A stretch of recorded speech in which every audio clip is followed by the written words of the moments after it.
Anniversary का सियापा।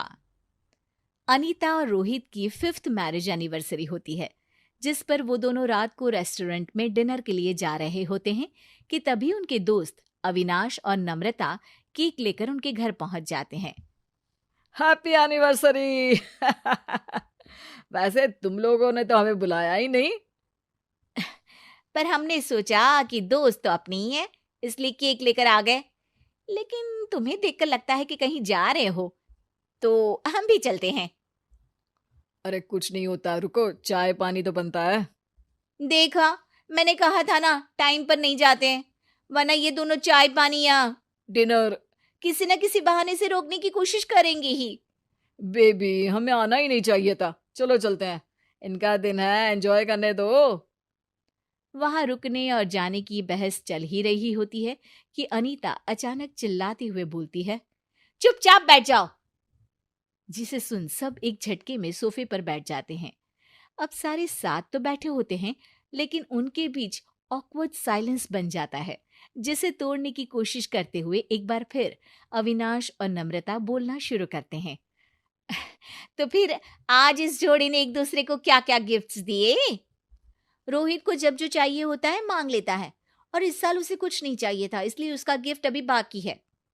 ओ, पर इसने तो पक्का तुम्हें बड़ा सरप्राइज दिया होगा। अरे हमें अपने भाई पर पूरा भरोसा है। सरप्राइज की क्या बात करते हो? इन्होंने तो सीधा शॉक दिया है, शॉक। अनीता की बात सुन नम्रता तो उसके गुस्से को पहचान लेती है, लेकिन अविनाश को समझ में नहीं आता और वो बोलता ही चला जाता है। हैं? सच्ची? ऐसा क्या दिया, हमें भी बताओ। देखो, मुझे कुछ भी बताने का कोई शौक नहीं है, इसे ही शौक लगा था तो यही बता देगी। इसके आगे कि नम्रता का पति और कुछ बोले, उससे पहले ही नम्रता टॉपिक बदलने की कोशिश करके पानी के बहाने उठकर वहां से रसोई में चली जाती है, जिसके पीछे पीछे अनीता भी चली जाती है। क्या हुआ? कोई लड़ाई हुई है क्या? अरे यार, क्या बात करते हो रोहित? हमारी एनिवर्सरी पर भी तुम्हारे बॉस के साथ तुम्हें मीटिंग करनी थी। अरे अब इसमें मैं क्या कर सकता हूँ? बॉस नौकरी से निकाल देगा अगर उसका ऑर्डर नहीं मानूंगा तो। हाँ, इसीलिए पत्नी को बीच में लटका दो। अब ना हम डिनर के रहे, ना कहीं घूमने जाने की। ऐसे कैसे? अभी डिनर करने जाएंगे ना, उस रेस्टोरेंट में नहीं तो किसी दूसरे में। बस 5 मिनट दे दो। रोहित बाथरूम में चला जाता है और तभी उसका फोन बजने लगता है, जिसे अनीता उठा लेती है। इससे पहले वो कुछ बोलती, दूसरी तरफ से रोहित का दोस्त बोलना शुरू कर देता है। भाई, एक शादी के दिन को धूमधाम से सेलिब्रेट करने के बाद हर साल उसी बर्बादी का जश्न मनाने का कोई तुक तो नहीं बनता। चलो फिर भी हैप्पी एनिवर्सरी। क्या बात है, वैसे तो मेरी बात पर बहुत हंसता है, आज इतना शांत क्यों है? भाभी पास में ही है क्या? भाभी ही हूं। अनीता की बात सुन महेश तो तुरंत फोन काट देता है, लेकिन रोहित के बाथरूम से बाहर निकलने पर उसकी शामत लग जाती है। अरे किसका फोन था? महेश, सीरियसली, तुम्हारे दोस्त अपनी पत्नियों के बारे में ऐसे बात करते हैं और तुम उस पर हंसते हो? मतलब तुम भी मेरे बारे में जरूर कुछ ना कुछ बोलते होंगे।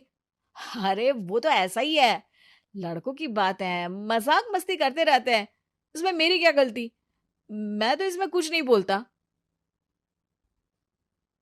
पत्नी की बात के आगे आर्गुमेंट नहीं, सॉरी होता है।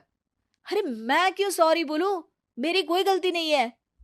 भाई देख, साड़ा कुत्ता कुत्ता, पर इनका कुत्ता टॉमी, इसलिए सॉरी बोल और बात खत्म कर। यार, मानती हूं उसकी गलती है, लेकिन इस पर एनिवर्सरी क्यों खराब करनी? सॉरी बोल देना।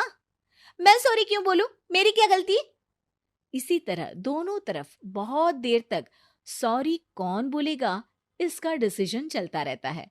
अब अनीता और नम्रता रसोई से बाहर आती हैं, जिन्हें देख वो दोनों भी चुप हो जाते हैं। कुछ देर शांति में बैठने के बाद उन दोनों के गुस्से से परेशान अविनाश और नम्रता उन्हें ले जाकर कमरे में बंद कर देते हैं। अब अगर बाहर निकलना है तो कोई एक सॉरी बोलकर बात कर ले। अविनाश की बात सुन अनीता और रोहित एक दूसरे को देखते हैं, लेकिन सॉरी के लिए अभी भी कोई तैयार नहीं होता। अब अनीता वहां बैठी बैठी कमरे की सफाई करने लगती है और रोहित फोन चलाता रहता है। इसी तरह कुछ घंटे बीत जाते हैं। केक काटे? हाँ, आई लव यू। डिट्टो। दोनों खुश होकर नम्रता को दरवाजा खोलने के लिए कहते हैं और बाहर निकलकर खुशी खुशी केक काटते हैं। देखा, मैंने कहा था ना, जब गलती समझ आएगी तो अपने आप सॉरी बोल देगा। अरे, मैंने कोई सॉरी नहीं बोला। अरे क्या बात कर रहा है भाई, मतलब अनीता ने तुझे सॉरी कहा? ऐसा मेरे साथ कभी नहीं हुआ। देखा बेबी, पत्नियां भी सॉरी बोलती हैं, कुछ सीखो। मैंने भी सॉरी नहीं बोला। है?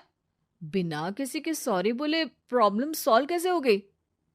अरे कभी कभी ना गलती किसी की नहीं होती, बस एक सिचुएशन होती है और बिना गलती के सॉरी भी नहीं बनता।